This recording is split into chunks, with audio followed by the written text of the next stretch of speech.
साथियों, राजस्थान की सभी प्रतियोगी परीक्षाओं की तैयारी हेतु राजस्थान अध्ययन के इस पहले भाग में आपको इतिहास, कला, संस्कृति, राजस्थान के भौगोलिक परिदृश्य, राजनीतिक घटनाएं, महत्वपूर्ण योजनाओं से संबंधित 50 ऐसे महत्वपूर्ण तथ्य प्रस्तुत किए जा रहे हैं जो आपकी आगामी प्रतियोगी परीक्षाओं के लिए काफ़ी सहायक साबित होंगे।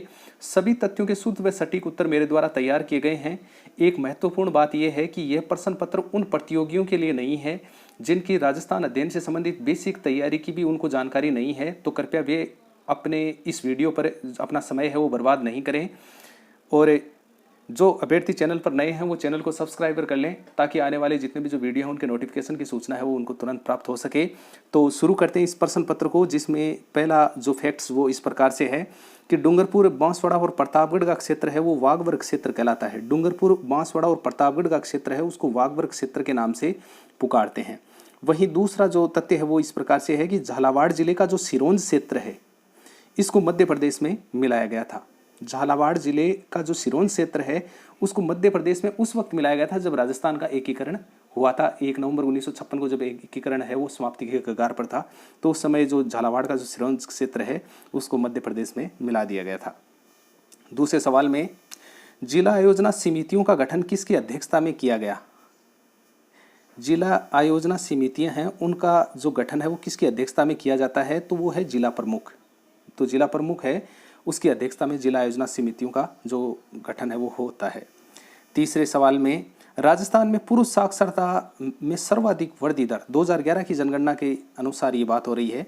राजस्थान में पुरुष साक्षरता में सर्वाधिक वृद्धि दर बांसवाड़ा में 8% रही और भीलवाड़ा में रही ये 7.9%। ये पुरुष साक्षरता की बात है। और सबसे कम पुरुष साक्षरता है वो राजस्थान में रही थी बाड़मेर में 1.9% और चूरू जिले में 1.5% रही। एक बार दोबारा देखें इसको, राजस्थान में पुरुष साक्षरता में सर्वाधिक वृद्धि है वो बांसवाड़ा में 8% और भीलवाड़ा में 7.9% रही है, जबकि सबसे कम पुरुष साक्षरता दर में जो कमी है वो बाड़मेर में 1.9% और चूरू जिले में 1.5% रही है। चौथे नंबर के सवाल में कृषि के बारे में कुछ कथन दिए गए हैं। उन कथनों को हम देखेंगे कि राजस्थान में भारत के कुल कृषि क्षेत्रफल का 11% है। राजस्थान में जो भारत का कुल कृषि का क्षेत्रफल है, कृषित क्षेत्रफल है, उसका 11% भाग है वो राजस्थान कवर करता है। फिर है अरहर, अरंडी और सोयाबीन, ये खरीफ की फसलें हैं। कई बार इनसे भी प्रश्न पूछा जाता है फसलों से संबंधित कि ये खरीफ की है या रबी की फसल है, तो इसमें अरहर, अरंडी और सोयाबीन है वो खरीफ की फसलें हैं। राजस्थान को कृषि जलवायु की दृष्टि से 10 प्रखंडों में बांटा गया है और केंद्रीय कृषि अनुसंधान केंद्र है वो राजस्थान में है दुर्गापुरा, जयपुर में। दोबारा देख लें एक बार इन तथ्यों को। राजस्थान में भारत के कुल कृषि का क्षेत्रफल है वो 11% है और अरहर, अरंडी और सोयाबीन है ये तीनों फसलें हैं, ये खरीफ की फसलें हैं। और राजस्थान को कृषि जलवायु की दृष्टि से 10 प्रखंडों में बांटा गया है और केंद्रीय कृषि अनुसंधान केंद्र है वो दुर्गापुरा, जयपुर में है। 5 नंबर के सवाल में, आहड़ सभ्यता में लोग, आहड़ सभ्यता की बात हो रही है जो उदयपुर में है उसके बारे में, कि आहड़ सभ्यता में लोग शव को आभूषणों सहित गाड़ते थे। ये विशेषताएं चल रही हैं आहड़ सभ्यता की। और आहड़ सभ्यता के लोग हैं वो कृषि से परिचित थे और आहड़ सभ्यता में लोग हैं वो रंगाई छपाई का व्यवसाय भी किया करते थे। और इसके अलावा एक अंतिम तथ्य ये है कि मकान हैं वो अधिकांशतः आहड़ सभ्यता में आयताकार बनते थे। तो इसमें कई विशेषताएं हो गई हैं आहड़ सभ्यता की। पहली विशेषता ये है कि शव को आभूषणों सहित गाड़ते थे, वो कृषि से परिचित थे, रंगाई और छपाई का व्यवसाय भी आहड़ सभ्यता में हुआ करता था और मकान अधिकांशतः है वो आयताकार बनाते थे। 6 नंबर के सवाल में, राजस्थान की वह लोक देवी जिसके सिर की पूजा होती है और मूर्ति में धड़ नहीं होने के कारण अधरेश्वरी माता भी कहते हैं। राजस्थान की एक ऐसी लोक देवी जिसकी केवल सिर की पूजा होती है और मूर्ति में धड़ नहीं होने के कारण उसको अधरेश्वरी माता भी कहते हैं, तो ऐसी माता है सुंडा माता, जालोर। फिर है 17 जुलाई 1946 को बीकानेर रियासत में किस क्रांतिकारी की शहादत के उपलक्ष्य में बीरबल दिवस मनाया गया? 17 जुलाई 1946 को बीकानेर रियासत में एक क्रांतिकारी है उसका नाम बताना है जिसकी शहादत हो गई थी और उसके उपलक्ष्य में बीरबल दिवस मनाया गया था। तो ये बीरबल सिंह हैं, राय सिंह श्रीगंगानगर के थे। वो बीकानेर में कुछ क्रांतिकारी जो गतिविधियां हैं उनको अंजाम दे रहे थे और उस समय उनकी शहादत हो गई थी। तो इसलिए बीकानेर में 17 जुलाई 1946 को बीरबल दिवस मनाया गया था इनकी शहादत के उपलक्ष्य में। फिर 8 नंबर के सवाल में एक तरफ उद्गम स्थल दे रखे हैं राजस्थान की नदियों के, दूसरी तरफ उन नदियों के नाम हैं। तो एक एक करके देखते हैं। जसवंतपुरा की फाड़ियाँ जो जालोर की हैं, इनसे सागी नदी है वो निकलती है। और पोडलू गांव की फाड़ियाँ जो नागौर की हैं, इनसे जोजड़ी नदी है वो निकलती है। ये लूणी की सहायक नदी है और ये सागी भी है, ये भी लूणी नदी की सहायक नदी है। और शेरगांव की जो फाड़ियाँ हैं ये सिरोही में हैं और इनसे खारी नदी है वो निकलती है। और नया सानबारा गांव की फाड़ियाँ जो सिरोही में हैं, इनसे पश्चिमी बनास है उसका उद्गम होता है। दोबारा देख लें, जसवंतपुरा की फाड़ियाँ जो जालोर वाली हैं उनसे सागी नदी निकलती है। पोडलू गांव की फाड़ियाँ नागौर वाली हैं, उनसे जोजड़ी नदी। और शेरगांव की फाड़ियाँ सिरोही में हैं, इनसे खारी नदी। और नया सानबरा गांव की फाड़ियाँ सिरोही में हैं, इनसे पश्चिमी बनास नदी है वो निकलती है। 9 नंबर के सवाल में राजस्थान राज्य सहकारी भूमि विकास बैंक की स्थापना जयपुर में कब हुई? राजस्थान राज्य सहकारी भूमि विकास बैंक की स्थापना है वो जयपुर में कब हुई थी? तो वो है 26 मार्च 1957 को। 10 नंबर के सवाल में एक तरफ आभूषण दे रखे हैं, दूसरी तरफ उनके अंग दे रखे हैं। तो आभूषण जो तेगड़ आभूषण है वो स्त्रियों के पैर का विशेष आभूषण है। दूसरे दिया है सुर्गबाली, ये कान का आभूषण माना जाता है। और बाडलो आभूषण है, ये स्त्रियों के गले का आभूषण है। और चूड़ा रत्न है, ये सिर पर बांधा जाने वाला आभूषण है। तो तेगड़ है, दोबारा देखें, तेगड़ है वो स्त्रियों के पैर का आभूषण, सुर्गबाली कान का आभूषण, और बाडलो है स्त्रियों के गले का आभूषण, और चूड़ा रत्न है वो सिर पर बांधा जाने वाला आभूषण है। साथियों, अगर चैनल पर अगर कोई अभ्यर्थी नया जुड़ा है तो चैनल को सब्सक्राइब जरूर कर ले, ताकि आने वाले जितने भी जो वीडियो हैं उनके नोटिफिकेशन की सूचना है वो उनको तुरंत प्राप्त हो सके।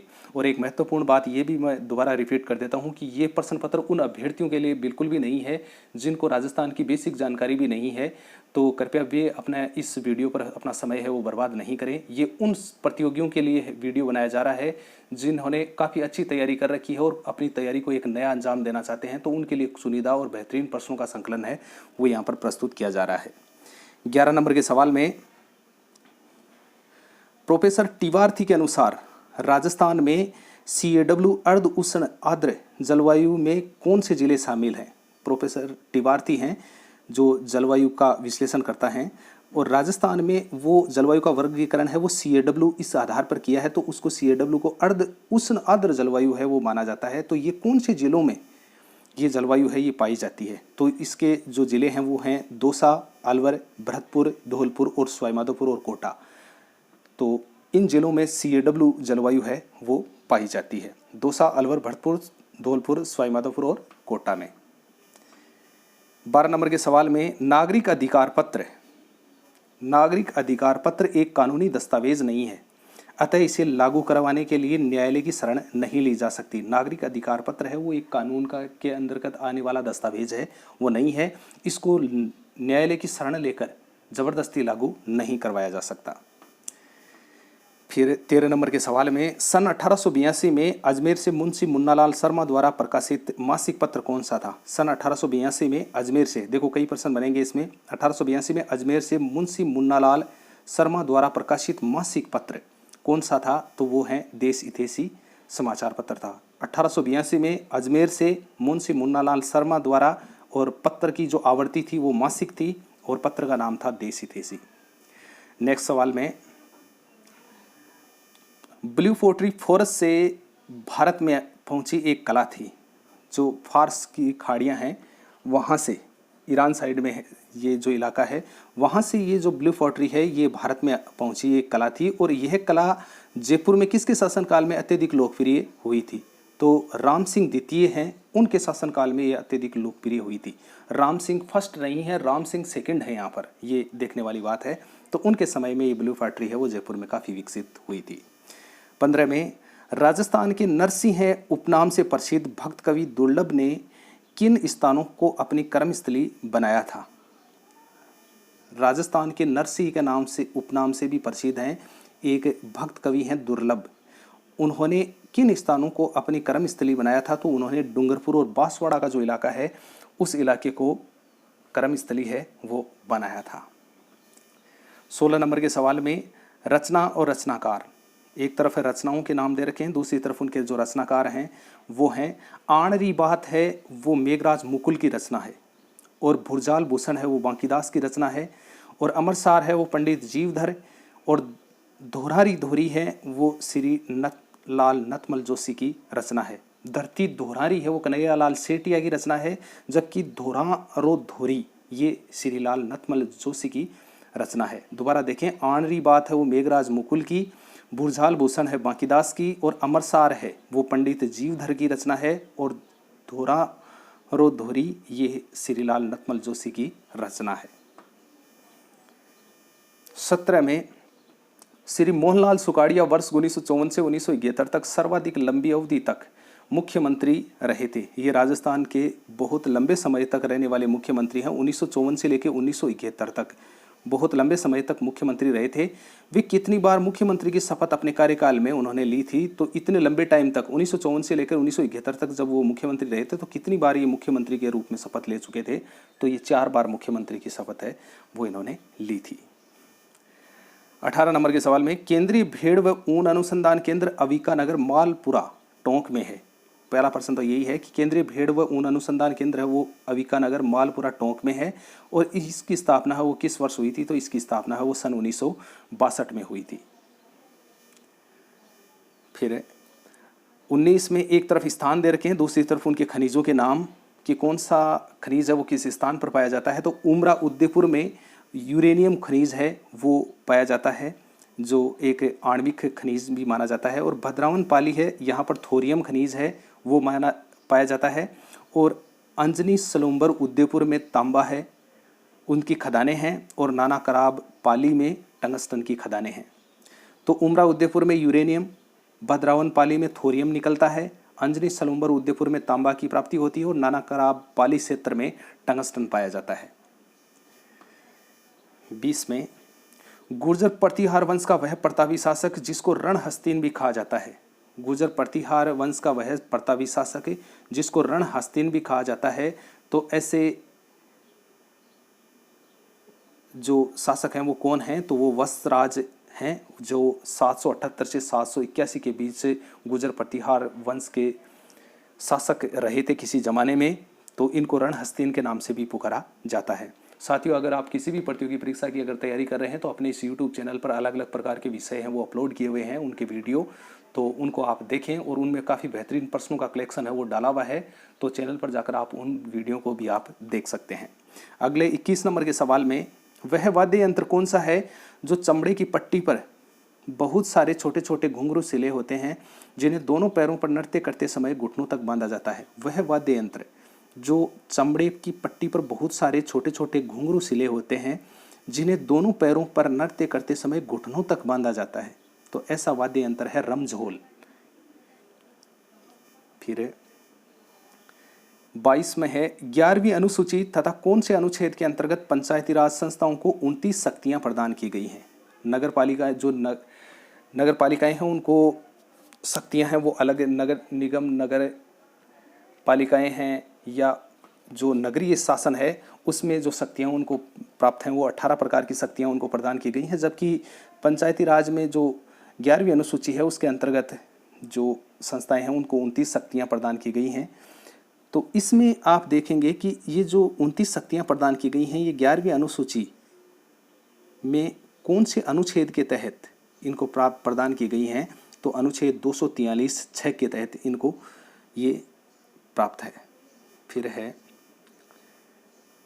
23 में है, रिसर्जेंट राजस्थान साझीदार सम्मेलन सीतापुरा जयपुर में कब आयोजित हुआ था? ये एक उद्योगपतियों का सम्मेलन था राजस्थान में बहुत बड़ा।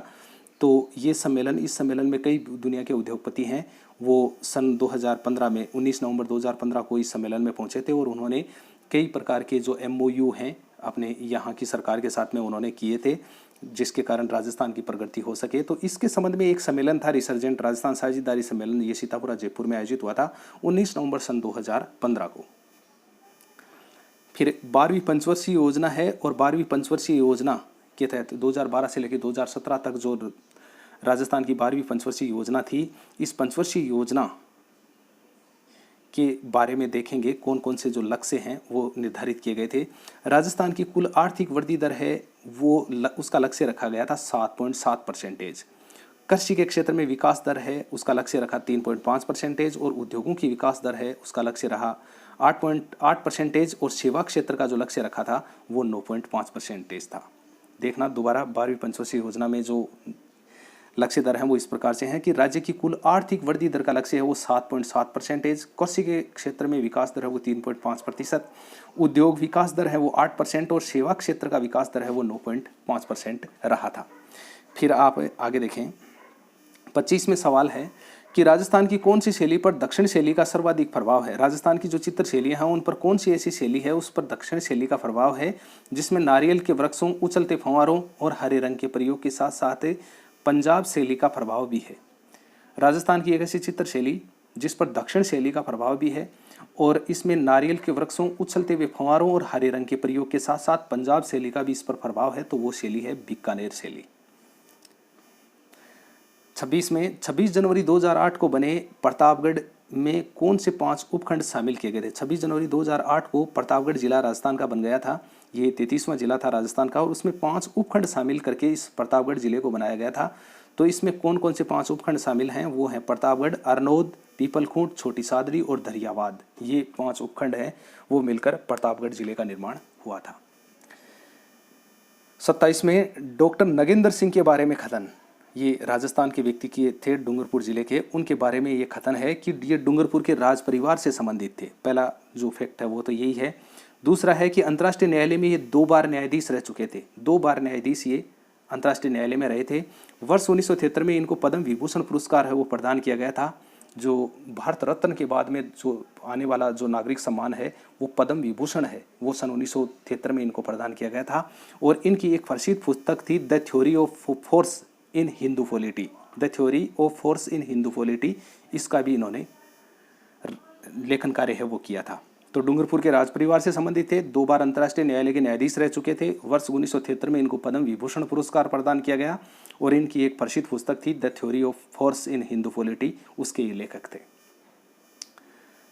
28 में है कि खेजड़ी वृक्ष पर वर्ष 1988 में कितने पैसे का डाक टिकट जारी किया गया था। खेजड़ी वृक्ष पर 1988 में कितने पैसे का जो डाक टिकट है वो जारी किया गया था, तो ये 60 पैसे का डाक टिकट है उस समय जारी हुआ था। 29 में है कि बूंदी व शाहपुरा भीलवाड़ा में कौन सी बोली प्रयुक्त होती है जिसको मेवाड़ी, ढूंढाड़ी, हाड़ौती का मिश्रण माना गया है। बूंदी व शाहपुरा भीलवाड़ा में कौन सी बोली प्रयुक्त होती है जिसको मेवाड़ी, ढूंढाड़ी और हाड़ौती, देखना मेवाड़ी, ढूंढाड़ी और हाड़ौती का मिश्रण माना गया है, तो ऐसी बोली कौन सी है, तो वो बोली है खेराड़ी बोली। 30 में है राजस्थान सरकार और ILFS का 50-50 की साझेदारी से बना उपक्रम। देखना राजस्थान सरकार और ILFS ये एक औद्योगिक उपक्रम है। इन दोनों की 50-50% की साझेदारी से, राजस्थान सरकार और ILFS की 50-50% की जो साझेदारी है से बना एक उपक्रम है road infrastructure development of Rajasthan. ये सड़कें बनाने से संबंधित एक बड़ा संगठन है राजस्थान के, जिसको संक्षेप में रिडगोर के नाम से भी जानते हैं। तो इसकी स्थापना कब हुई, तो इसकी स्थापना है वो अक्टूबर 2004 में हुई थी।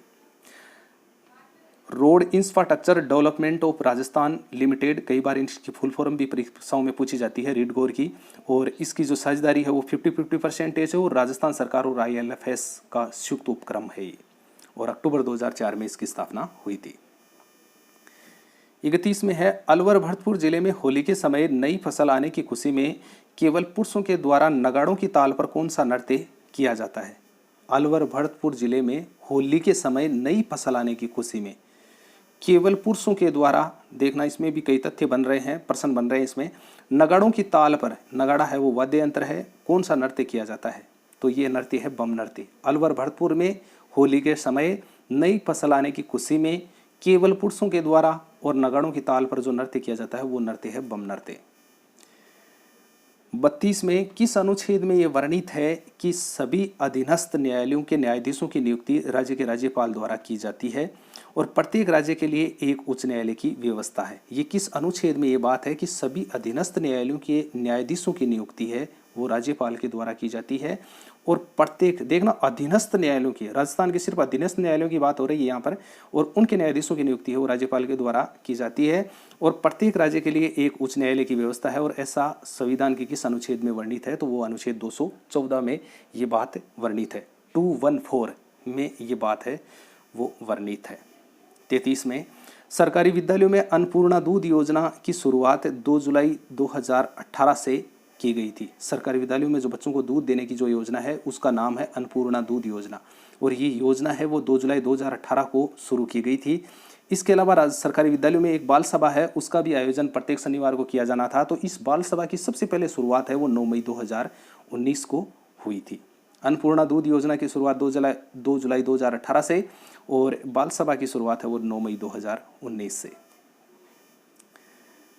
34 में 80 खंभों से निर्मित मूसी महारानी की छतरी का निर्माण महाराजा विनय सिंह ने किस वर्ष करवाया था? 80 खंभों की छतरी है वो मूसी महारानी की छतरी है, ये अलवर जिले में है, और इसका जो निर्माण है वो महाराजा विनय सिंह ने किस वर्ष करवाया था, तो वो वर्ष है 1815 ईस्वी में। 35 में एक तरफ कला संस्थान दे रखे हैं और दूसरी तरफ उन संस्थानों के जो स्थापना वर्ष हैं वो दे रखे हैं। तो रूपायन संस्थान बोरुंदा जोधपुर में है, ये 1960 में बना था। राजस्थान भाषा साहित्य एवं संस्कृति अकादमी बीकानेर है, इसकी स्थापना 1983 में हुई थी। रविंद्र रंगमंच है वो जयपुर में बना था, इसकी सन 1976 में स्थापना हुई थी। और लोक संस्कृति संस्थान शोध संस्थान है, ये लोक संस्कृति शोध संस्थान है जो चूरू में है, इसकी स्थापना 1964 में हुई थी। दोबारा देख लें, रूपायन संस्थान बोरुंदा जोधपुर की स्थापना 1960, राजस्थानी भाषा साहित्य एवं संस्कृति अकादमी बीकानेर की स्थापना 1983 में, रविंद्र रंगमंच जयपुर की स्थापना 1976 में, और लोक संस्कृति संस्थान चूरू है उसकी स्थापना हुई थी 1964 ईस्वी में। उसके बाद में 36 नंबर के सवाल में, राजस्थान में वर्टिसोल्स, ये कई टाइप की मिट्टियाँ होती हैं, वर्टिसोल्स, हिस्टेसोल्स, एरिंडोसोल्स, एंटीसोल्स और हिस्टेसोल्स, इस प्रकार की मिट्टियाँ का जो वर्गीकरण है ये राजस्थान में किया गया है। तो राजस्थान में वर्टिसोल्स टाइप की मृदा है, ये कहाँ पर पाई जाती है, तो वर्टिसोल्स टाइप की मृदा है वो झालावाड़, बारा, कोटा और बूंदी में पाई जाती है।